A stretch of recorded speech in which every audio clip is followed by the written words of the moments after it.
Hello વિદ્યાર્થી મિત્રો, આજે આપણે પ્રિલિમિનરી પરીક્ષા 2023-24 ધોરણ 10 વિષય ગણિત બેઝિક ગણિતનું આપણે પેપર સોલ્યુશન જોશું, જેમાં સૌપ્રથમ આપણે વિભાગ A થી સ્ટાર્ટ કરીએ। વિકલ્પનો સાચો જવાબ આપો।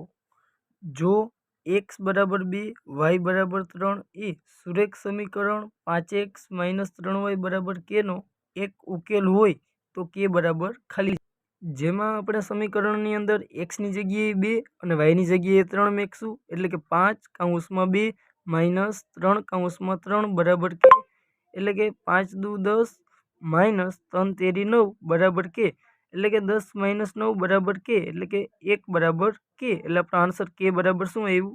1। જો સમીકરણ 6x² - kx + 2 બરાબર 0 નો વિવેચક 1 હોય તો k ની કિંમત ખાલી જગ્યા થાય, જ્યાં આપણે વિવેચકનું સૂત્ર d બરાબર b² - 4ac, જ્યાં આપણે a બરાબર 6, b બરાબર -k અને c બરાબર 2 અને d બરાબર આપણે 1 આપેલું છે, તો 1 બરાબર -k² - 4(6) - 2, એટલે કે 1 બરાબર -k નો વર્ગ, તો કે k² -48 -48 બરાબરની સામે જાય તો +48 થઈ જાય, એટલે કે k² બરાબર 1 + 48, 48 ને 1 49, k² બરાબર 49। તો 49 છે એ કોનો કોનો વર્ગ છે? તો કે -7 નો વર્ગ પણ 49 થાય અને 7 નો વર્ગ પણ 49 થાય, એટલે કે k બરાબર +-7। તો આપણો આન્સર આવ્યો C +-7।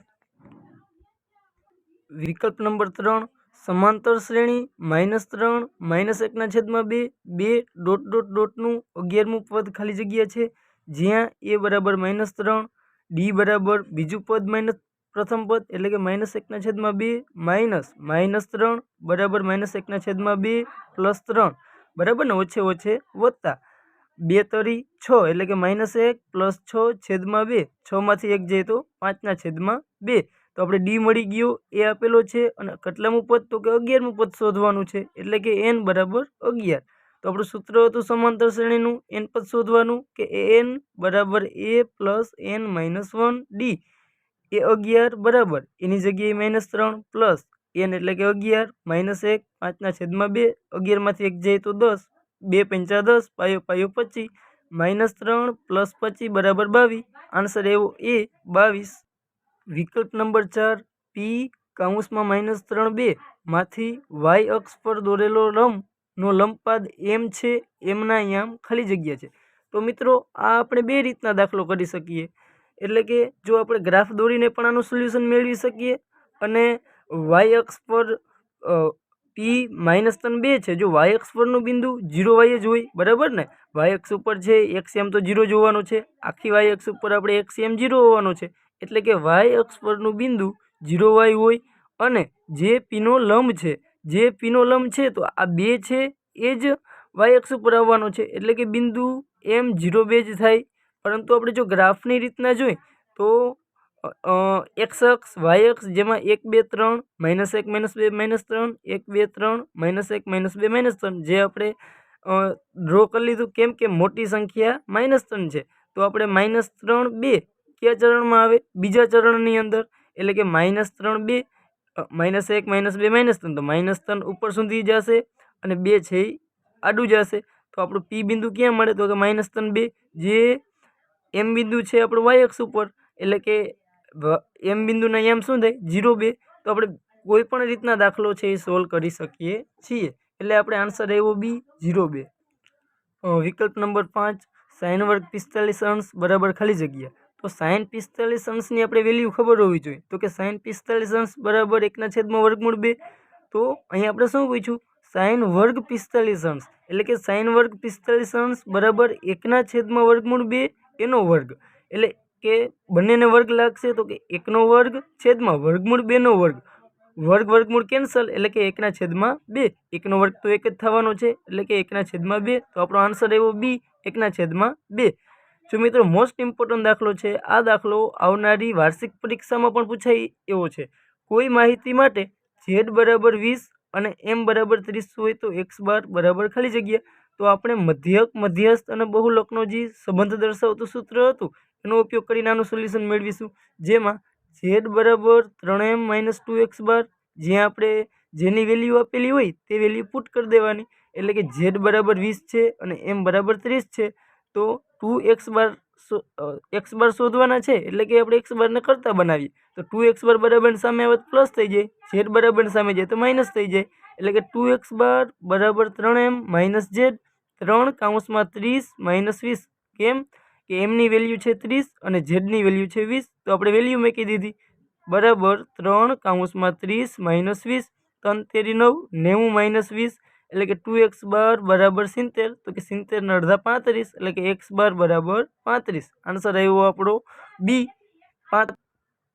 ખાલી જગ્યા પૂર્ણ કરો, જેમાં આપણે પ્રશ્ન નંબર 7 3 પ્લસ વર્ગમૂળ 16 એ ખાલી જગ્યા સંખ્યા છે, જેમાં સમય, અસમય અને ઋણ પૂર્ણાંક। જો આપણે વિદ્યાર્થી મિત્રો બેઝિક ગણિત હોય, સ્ટાન્ડર્ડ ગણિત હોય, હવે આપણે ધોરણ 10 ની અંદર MCQ હોય કે વિકલ્પ હોય કે પછી ખાલી જગ્યા હોય, બધેમાં ઓપ્શન આપે જ છે, જેમાં MCQમાં 4 વિકલ્પ આપે અને ખાલી જગ્યામાં 3 ઓપ્શન આપે છે। તો જો એની અંદર આપણે કીધું છે કે 3 પ્લસ વર્ગમૂળ 16, એટલે કે વર્ગમૂળ 16 છે તેનું વર્ગમૂળ શું નીકળે 4, તો કે 3 પ્લસ 4 બરાબર 7, તો 7 છે તો સમય સંખ્યા છે, એટલા માટે આન્સર આવશે સમય। પ્રશ્ન નંબર 8 p ઓફ x બરાબર x વર્ગ માઇનસ 6x પ્લસ 8ના શૂન્યોની મહત્તમ સંખ્યા ખાલી જગ્યા મળે, જેમાં 4 1 અને 2। તો જો મિત્રો આપણે આ દાખલો છે અવિભાજ્ય અવિકરણની રીતથી મેળવશું, એટલે કે a ગુણ્યા c એટલે કે 8, 8ના એવા બે ભાગ પાડો કે જેનો ગુણાકાર કરતા જવાબ પણ 8 મળે અને સરવાળો બાદબાકી કરતા જવાબ છે એ -6 મળે, તો કે 4 દુ 8 -4 વત્તા -2 બરાબર -6, એટલે કે x વર્ગ minus 4x minus 2x plus 8 બરાબર 0। જેમાં પ્રથમ બે પદમાંથી કોમન કાઢશું તો કે એમાંથી x કોમન નીકળશે અને પછીના બે પદમાંથી કોમન કાઢશું જેમાંથી 2 કોમન નીકળે, એટલે કે x કૌંસમાં x માઇનસ 4 માઇનસ 2 કૌંસમાં x માઇનસ 4। જો આમાંથી 2 નીકળી ગયા, આમાંથી 2 કાઢીએ એટલે કે 2 ચોક 8, તો 2 બહાર નીકળી ગયા અને 4 વધ્યા। હવે આખા પદમાંથી શું કોમન નીકળે, તો કે કૌંસ x માઇનસ 4, બચ્યું શું x માઇનસ 2 કૌંસમાં x માઇનસ 4 બરાબર 0, બંનેને અલગ અલગ 0 આપી શકીએ, એટલે કે x માઇનસ 2 બરાબર 0 ઓર x માઇનસ 4 બરાબર 0, જેમાં આપણે -2 છે બરાબર સામે જે પ્લસ થઈ જાય, એટલે કે x બરાબર 2 ઓર x બરાબર 4। જો મિત્રો એટલે આપણે બે શૂન્યો મળ્યા બરાબર। આપણે બીજી રીતથી પણ કરી શકીએ, આપણે શૂન્યનું સરવાળાનું અને ગુણાકાર માટેના અલગ અલગ સૂત્ર હતું, તો એમાં શું હતું, તો કે આલ્ફા પ્લસ બીટા બરાબર -b/1। તો આપણે શું જવાબ આવ્યો -6/1, એટલે કે 6 આવ્યું। આલ્ફા ઇન્ટુ બીટા બરાબર c/a, જ્યાં શું જવાબ આવ્યો, તો કે 8/1 બરાબર 8। તો મિત્રો આલ્ફા અને બીટા અલગ અલગ કિંમત હોય તો જ 6 અને 8 જવાબ આવે, જો મિત્રો સેમ કિંમત હોય તો વર્ગવાળી સંખ્યા આવી જોઈએ। 6 અને 8 કોઈનો વર્ગ નથી, એટલા માટે એમ પણ કરી શકીએ કે જેમાં બે શૂન્યો હોય, બરાબર છે ને। પ્રશ્ન નંબર 9 અશક્ય ઘટનાની સંભાવના ખાલી જગ્યા થાય। ઓબ્વિયસલી આપણે જાણીએ જ છીએ કે અશક્ય ઘટના એટલે કે ક્યારેય પણ શક્ય ન હોય, જેની સંભાવના 0 જ હોય, એટલે આપણો આન્સર આવશે 0। પ્રશ્ન નંબર 10 જેમ જેમ થીટાનું મૂલ્ય વધે તેમ તેમ સાઇન થીટાનું મૂલ્ય ખાલી જગ્યા છે। તો આપણે આ પ્રકારનો ક્વેશ્ચન કોઈ પણ ત્રિકોણમિતિનો હોય તો કોષ્ટક બનાવીને જોઈ લેવાનું। થીટા 0 અંશ 30 અંશ 45 અંશ 60 અંશ ને 90 અંશ, એમાં સાઇન થીટાની વેલ્યુ શું 0 અંશે 0 મળે, 30 અંશે 1/2, 45 અંશે 1/2, 60 અંશે વર્ગમૂળ 3/2 અને 90 અંશે 1।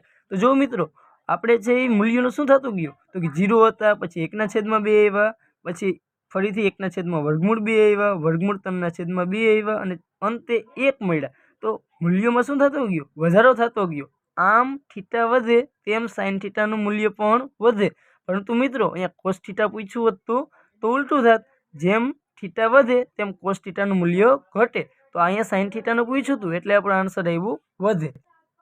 11મા નંબરની ખાલી જગ્યા જે મોસ્ટ ઇમ્પોર્ટન્ટ ખાલી જગ્યા છે, તે પણ આવનારી પરીક્ષામાં જોવા મળશે।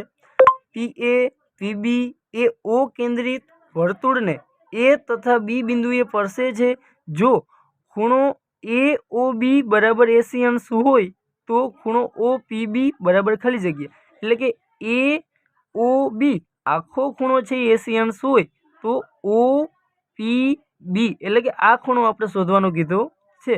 તો આ મિત્રો આ દાખલો આપણે બે રીતના કરી શકીએ, જેમાં પ્રથમ રીત તો કે જો તમને અહીંયા ત્રિકોણ જોવા મળ્યું OBP જે એક ત્રિકોણ છે અને તમને ખબર જ છે કે સ્પર્શક હોય, સ્પર્શકના બંને ખૂણા હંમેશના માટે 90 અંશના જ હોય, તો આ 90 અંશનો છે, આ 40 અંશનો છે, તો આ કેટલો ત્રિકોણના ત્રણેય ખૂણાનો માપનો સરવાળો 180 અંશ। જો ખૂણો O બરાબર 40 અંશ, ખૂણો B બરાબર 90 અંશ, તો એટલે કે ખૂણો O વત્તા ખૂણો B વત્તા ખૂણો P બરાબર 180 અંશ, જેમાં આપણે ખૂણો O અને ખૂણા B ની કિંમત મૂકી દઈએ 40 અંશ પ્લસ 90 અંશ પ્લસ ખૂણો P બરાબર 180 અંશ। જો બંનેનો સરવાળો 130 અંશ થાય, બરાબર સામે જાય તો માઇનસ થાય, એટલે કે ખૂણો P બરાબર 180 અંશ માઇનસ 130 અંશ, એટલે કે 180 માંથી 130 જાય તો 50 અંશ, એટલે કે ખૂણો P 50 મળી ગયો।